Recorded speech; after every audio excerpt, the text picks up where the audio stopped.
Why, hello. Welcome to Thursday's writing, and it's a combo lesson. We are combining writing and word work. The first thing I want to do is to look at some of your nonfiction paragraphs because they've been awesome. Okay, I'm going to look at two, and I want to look at the ingredients. I'm not ready to add more ingredients because feel like you're still getting comfortable using these three. So here they are. A topic sentence that tells us what the paragraph will be about, details and specific info, voice and personality. So let's start by looking at one of our paragraphs and finding the topic sentence. So the topic sentence has to tell us what the paragraph is about. Clearly, it can't start with the detail. Okay? And we've noticed sometimes the topic sentence is two sentences. It kind of gets our attention and it tells us what it's about. Biomimicry is when people imitate how nature works and use it for their needs. Boom. I know this is going to be about how people imitate nature and use it for their needs. One sentence. Boom. We got ourselves a topic sentence. I love it. Let's go back. Details and specific info. So this is facts. This isn't the person talking. This is just cold, hard facts. Let's look through this paragraph and find the facts. Like during hurricanes, people's houses get destroyed and trees don't. That's because the roots of the trees are entwined with one another, interconnected. Oof, what a fact there. I did not realize that roots were interconnected. The trees and its branches are spiral, and that makes them flexible. Ooh. So since they're spiral, they're flexible. That's another great fact. Also, as the wind blows through the leaves, they curl up into the Fibonacci sequence like the image shown below. So talk about facts. And then look what this person did. Oh my God. And I feel this is where their voice comes in.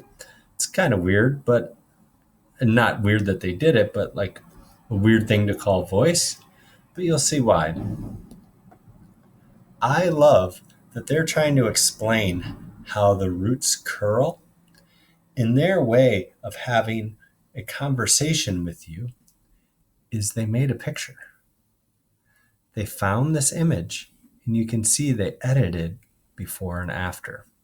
So sometimes our voice can just be the way we're communicating with somebody.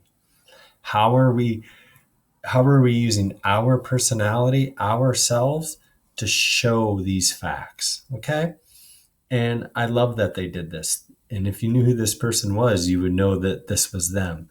It's their personality coming out to teach you something. So I think this person has all three ingredients, and it's a beautiful paragraph. Let's look at another one. So the first thing we're going to do is look for a topic sentence. Okay. Sometimes animals are smarter than us. I could see that. This is obviously because of how the animal adapts. This is called animal adaptation. So I think this is one of those two-sentence topic sentences. I love these twofers. The first one kind of gets my attention. Sometimes animals are smarter than us. It's like, hey, what? You calling me dumb? I like it. It gets my attention. And this is obviously because of how the animal adapts. This is called animal adaptation. Beautiful topic sentence. Now, let's find some facts, some specific information. Okay? So we're going to do that in red. Where do they teach us things? It's not them talking. They're actually giving us facts. For example, you know how when we are in danger and we seek for safety? Well, otters seek for help in other ways, not safety. Another example is when the male emperor penguin feels cold, they all huddle and make up to make the hugest clump of penguins ever. They do this because they're pretty much giving their heat to other penguins' heat. So humans have zero brains compared to some animals. Animal adaptation is incredible. Sometimes we even have to copy their skills, which is true. That goes back to biomimicry, right? So I chose this paragraph for a reason. It's beautifully written, but there's not a lot of fact in here.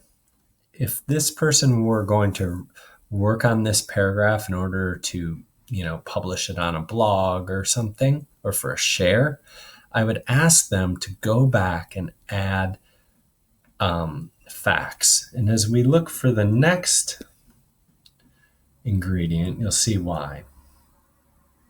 The next one is voice and personality. And this one pops with voice and personality. For example, you know how when we are in danger, we seek for safety? Well, otters seek for help and other.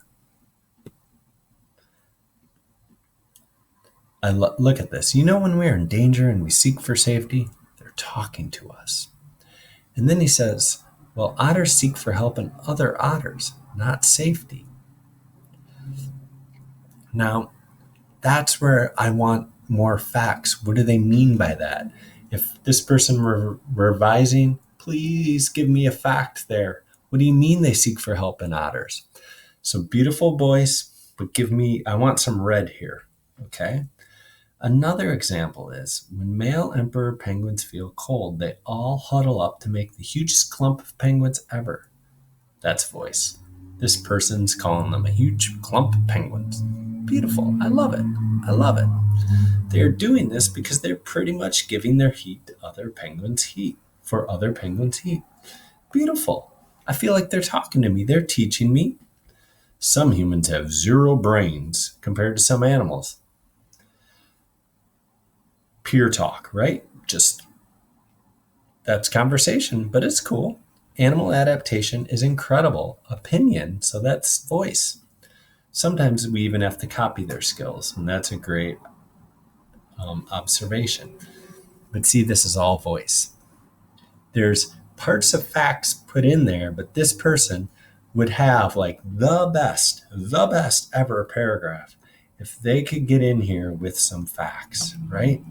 Give us some specific things. For instance, dun, dun, dun, dun, and then the voice comes alive. So what I want you to see is sometimes we have paragraphs with mainly facts. Sometimes we get paragraphs with mainly voice.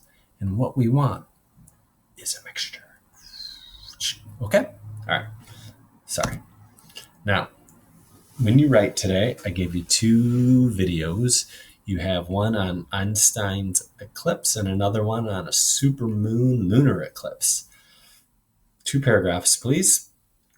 And now here's where word work comes in, the Awubis Challenge. Anyone who can write about today's topic and use 2 Awubis sentences, one with although, one with after, will get a fresh email to their parents talking about what a fine job they're doing in writing, a personalized email. But you have to use it correctly, and there has to be 2, has to be although and after. That's the challenge. So go back and look at the other sentences you've written and watch the videos. Also, it has to make sense. You can't just use it, can't just be there. It's got to make sense, right? So if you have 2 that are grammatically correct, with all the correct punctuation, that makes sense, they have although and after, you're getting a fresh email home. It's going to be like, so-and-so is doing such a fine job in writing. I can hardly believe it. And that's good. It's Thursday. It's almost the weekend. I can imagine it's good to get a good email. All right. Signing off. Hope you have a great Thursday, and I'll see you back on Friday.